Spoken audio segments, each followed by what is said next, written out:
Hi everyone, this is Sarah Sheffield Wright, District Manager and Arbonne Independent Consultant at Arbonne International. I apologize if you can hear all the background noise. I am outside today enjoying the beautiful sun, but I've had a lot of questions lately about how I do my vendor events and make them successful. I have had a few pretty successful events in the last, 4 months. I started in January up in Virginia, which is about an hour from where I live now. I haven't made a ton of relationships up here. I just moved up to the Grand Rapids area in June of last year, so I haven't made a ton of connections for my business, but that was kind of a jump start in January to start getting some names. So I highly recommend if you can get into vendor shows, do it, especially if your calendar looks empty. It's a start. It's a great place to meet new people. And for me, I was at that place in my business where I just wanted new names. So here's my suggestions. I'll keep it short. Number one, keep it simple. The less you have on your table, the better. So I bring the 30 Days to Healthy Living ASVP, the RE9 Anti-Aging ASVP, and then a few of my favorites, which usually includes the makeup primer because I can have people experience that. A couple bits of the makeup because people are always asking about our makeup. At least one thing from the baby line, the mascara for sure, and I'll tell you why about that one in a second, besides the fact that it's one of our top sellers. And then maybe like the Phytosport or something else, depending on what kind of a show it is. I also have the drawing cards that I bought off the Arbonne Boutique. I believe it's in the boutique. It might be in the business aids, but I'm pretty sure it's the boutique. As well as there's a green drawing box that has Arbonne all over it. I put a cheap $1 frame from the dollar store and I write in with wet erase markers what the drawings are for that day. I did get a suggestion from one of my sideline sisters and my accountability partner, Gail West, that you should have something on tap that is not an Arbonne product. She heard that from one of the amazing men in our industry. So that's an option. I have not been doing that. However, I've had pretty good success with what I have been doing too. So it's really up to you. I usually only have one catalog on the table because I don't want people to just take my catalogs and walk off. So, and if possible, I build depth on the table. So I'll bring the boxes of the protein and put the protein on top of it so it's got some depth on my table.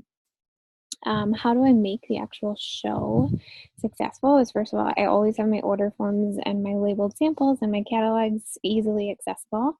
So I don't have to like climb under my table and dig through bags to find them. I'm rarely, if ever, on my phone or sitting down. I'm always standing. And yes, I am 30, almost 36 weeks pregnant, but even my show tomorrow, I will not be sitting down.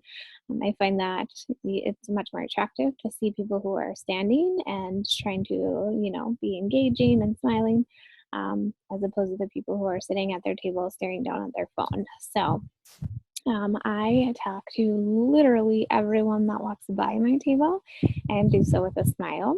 I also always have 2 to 4 samples on my table of, the fizz sticks, both flavors. And I always say something along the lines of, well, I know you're going to need some serious energy to get around to all these tables today. So you should definitely try our amazing fizz sticks. And then I share a little bit about them, some of the benefits, what are they made up of, and some positive experiences or possibilities with them, such as getting a pop or coffee.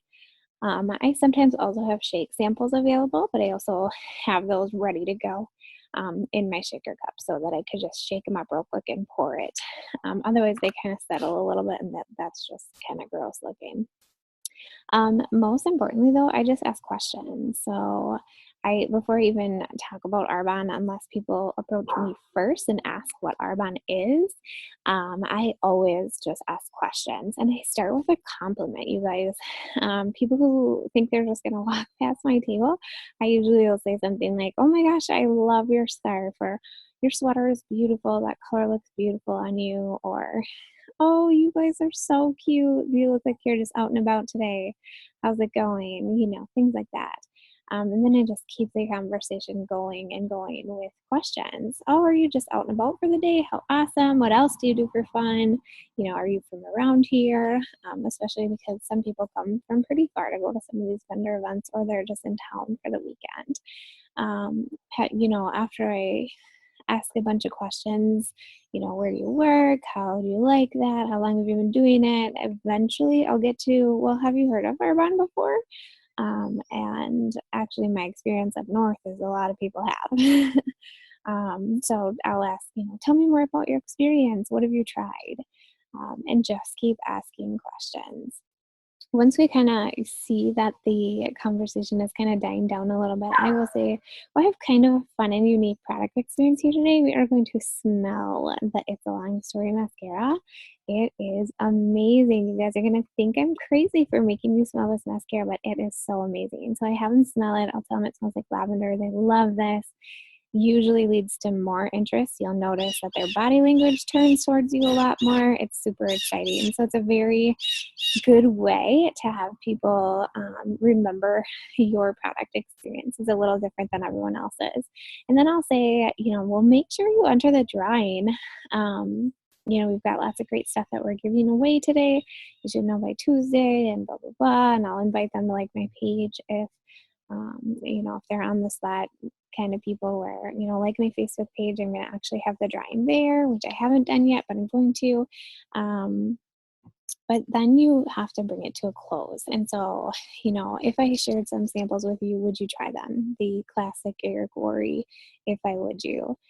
Be sure to enter the drawing, like I said. I have in the past actually done a dice game where I've got 12 questions that I bring with me always. And I say, well, do you want to, see if you can get more entries into the drawing? And it's just like facts about Arbonne. So it's kind of fun, how long have we been around? What's our money back guarantee? That kind of stuff. Excuse me. Or you can just straight up sponsor them on the spot. I've actually sponsored, I think, 4 people directly from 3 or 4 shows that I've done since January. And it's really cool to walk out of there and know you've got orders and you've got this and you've got that. So it's really cool. You can run specials. I've been running a lot of specials, so I'll do like it is out of pocket, so it's up to you. But I've been doing, either free memberships or free shipping based on what they order. Or like a gift certificate if they book from the event. So I've had some success with that. Here is the biggest thing you should know though, is some of the other vendors are going to be your best customer. So make sure you get set up a couple minutes early, get around to all the other tables, introduce yourself with a smile and enthusiasm, give them your business card, take their business card. Invite them to stop by your table later if they get an open minute when they feel like they need a little boost of energy so they can try some of your energy fizz sticks. I bring tons of fizz sticks to my shows because I am super generous with those to all the other vendors. As soon as I see somebody yawning, I'll run over to them and be like, oh my gosh, you have to try this.